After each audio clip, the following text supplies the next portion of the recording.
আসসালামু আলাইকুম, কেমন আছেন সবাই? আজ আমি আপনাদের সঙ্গে শেয়ার করব ব্লাউজের ব্যাক ডিজাইন তৈরি করা। আশা করি পুরো ভিডিওটা আপনারা দেখবেন।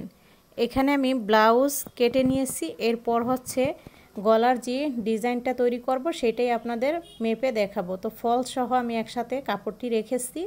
রাখার পর এই যে উপর থেকে নিচের দিকে 10 ইঞ্চি নিচে একটি মার্ক করে নিলাম। এরপর উপরে কিন্তু 2.5 ইঞ্চি গলার চওড়া নিয়েছি, নিচের অংশে নিব 3 ইঞ্চি। এই যে 3 ইঞ্চি নিলাম, এখান থেকে এইভাবে করে আমি এই যে নিচের অংশে গোল করে এরপর হচ্ছে উপরে যে 2.5 ইঞ্চি দিয়েছি এখানে মিলিয়ে নিয়ে এরপর হচ্ছে কেটে নিচ্ছি। এইভাবে হাত দিয়ে আপনারা সুন্দর করে আন্দাজ মতো রাউন্ডটি দিয়ে দিবেন।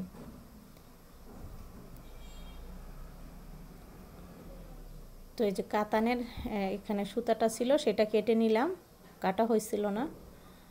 এখন হচ্ছে আমি এইভাবে রাখবো, রেখে হচ্ছে একটি সেলাই দিয়ে দিব। এইভাবেই সেলাইটি দিব, এটার কোনো উল্টাবো না। ফলসের কাপড়টি আর কি আটকানো সেলাই দিয়ে, এই আর কি।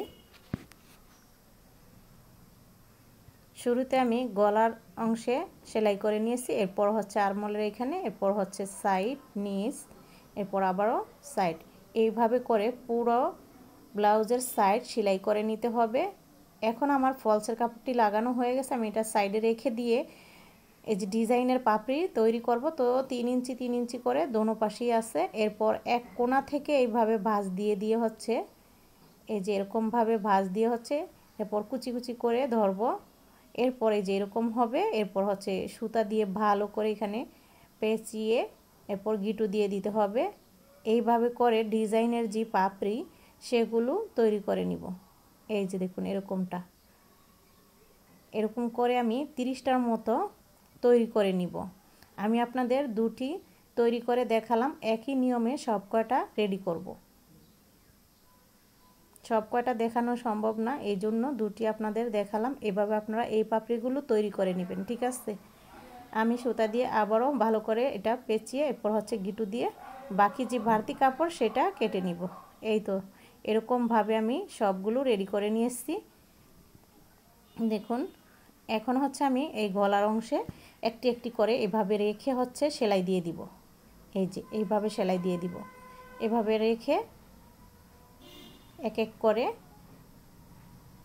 সব কয়টা আমি সেলাই করে লাগিয়ে নিব। এই ডিজাইনটি কিন্তু দেখতে অনেকটাই ভালো লাগে, আপনারা বানিয়ে পরবেন তখন দেখবেন আপনাদের কাছে অনেক ভালো লাগবে। চেষ্টা করে দেখবেন। আজকের এই ভিডিওটা যারা সেলাই কাজ শেখার জন্য আগ্রহী, আমার নতুন আপুদের অনেকটাই হেল্প হবে।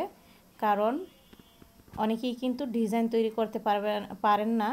তো এই ডিজাইনটা দেখলে আপনারা অতি সহজে বুঝতে পারবেন আর সহজেই এই ডিজাইনটি তৈরি করা যায়। তো দেখুন আমার এখানে কিন্তু বসানো হয়ে গেল। এখন এখানে একটি পাইপিং করে নিব। আমি পাইপিংয়ের কাপড়টি তেসরা করে কেটে নিয়ে সোজাই নিয়েছি। আপনারা চেষ্টা করবেন কাপড় তেসরা করে কেটে এরপর হচ্ছে জোড়া লাগিয়ে এরপর হচ্ছে এই পাইপিংটি করার। তো আমার কাছে যে এরকম কাপড় কম ছিল এই জন্য আমি সোজা করে করলে কি হয়, কাপড় কম লাগে, তেসরা করে করলে কাপড়টা বেশি লাগে। তো যাই হোক আমি এখানে সোজা যে কাপড় সেটা নিয়েই পাইপিংটি করে নিব, তবে তেসরা হলে বেশি ভালো হতো। এখন হচ্ছে আমি পাইপিংয়ের কাপড় তো লাগিয়ে নিলাম, বাড়তি কাপড়গুলো কেটে নিয়ে হচ্ছে ছোট ছোট করে এখানে কাট বসিয়ে দিতে হবে, এতে করে গলার ফিনিশিং সুন্দর হবে। তো আমি ছোট ছোট করে কিন্তু কাটগুলো বসিয়ে দিচ্ছি গলা ফিনিশিংয়ের জন্য। এখন আমি এই পাইপিংয়ের ভাঁজটি আপনাদের দেখিয়ে দিচ্ছি। এই যে দেখুন একবার ভাঁজ দিয়ে আবারও একবার ভাঁজ দিয়ে এরকম চিকন করে নিয়ে এসেছি। চিকন করে নেওয়ার পর হচ্ছে এইভাবে করে সেলাই দিয়ে দিব। দেখুন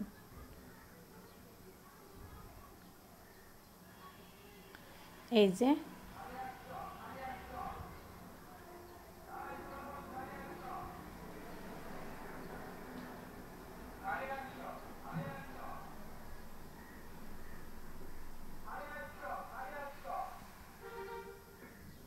দেখুন পাইপিং করা কিন্তু হয়ে গেল, আর কতটা সুন্দর হয়েছে, অনেকটা কলস ডিজাইনের মতো হয়েছে। এটাকে অনেকে কলস ডিজাইনও বলে।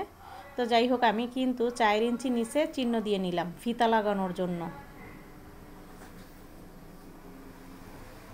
এখন আমি এখানে একটি সিল্কের কাপড় নিয়েছি, এটাকে সেলাই করে এরপর হচ্ছে উল্টিয়ে নিচ্ছি ফিতা বানানোর জন্য। এই কাপড়টি যেরকম হবে এই ব্লাউজের হাতার ডিজাইনটাও মানে হাতাটাও এই কালারের হবে। এর সাথে আমি ম্যাচিং করে পিছনের ফিতা সেলাই করে নিচ্ছি। আপনারা চাইলে যে কোনো কাপড় দিয়ে এই ফিতাটি তৈরি করে নিতে পারেন, এর সাথে লালও দেওয়া যায় এই আর কি। তো আমি হাতার সাথে ম্যাচ করে পিছনের ফিতা সেলাই করে নিচ্ছি। আপনারা চাইলে এখানে বিস্কিট কালার এবং খয়েরিও দিতে পারেন, তো যে কোনো একটা দিলেই হবে পিছনের ফিতা। এখন আমি ফিতাটাকে বেঁধে নিলাম। এরপর হচ্ছে এখানে যে টিকিনের জন্য পিছনে দুটি টিকিন হবে, টিকিনের জন্য আমি এখানে সেলাই করে নিব। এই তো আমি একটি টিকিন দিয়ে দিয়েছি, এখন আবার এই পাশেরটাও দিব, দিয়ে হচ্ছে এই যে এরকমভাবে দোনোটা টিকিন আমার দেওয়া হয়ে গেছে। এখন নিচের অংশে এইভাবে ভাঁজ দিয়ে হচ্ছে সেলাই করে নিব।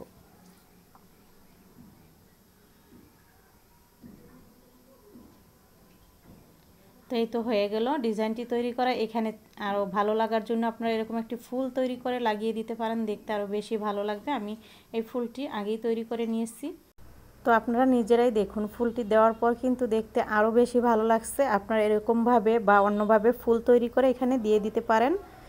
তো আশা করছি আমার আপু ও ভাইয়াদের কাছে ভালো লাগছে। কেমন লাগলো কমেন্টের মাধ্যমে অবশ্যই জানাবেন।